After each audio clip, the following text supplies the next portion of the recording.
Welcome back to another episode of Kim's Creations. And this particular one is number 3 of 3 on my reverse flower dips a la Fiona art. So if you have not checked out Fiona's channel yet, and I don't know why you haven't, I will link her channel above. So please click on that and go check her out. She's such a wonderful artist, and she's the one really who made these just be called basically the Fiona flower. So go check it out. In this particular one, I am finishing the 3-part series with a metallic green base. My first one was a brown base, my second one was the yellow base, and this one's the green one, as you can see by the mess on my pea pad.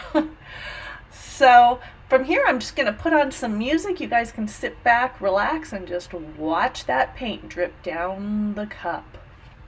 Hope it's as mesmerizing for you as it is for me, because it totally is. All right, enjoy, and thanks again for watching Kim's Creations. If you haven't yet, please hit the like button, and if you like what you've seen, please consider subscribing to my channel. That way, when I put up another video, you'll be notified. All right, I'll leave you here. Have a great time viewing.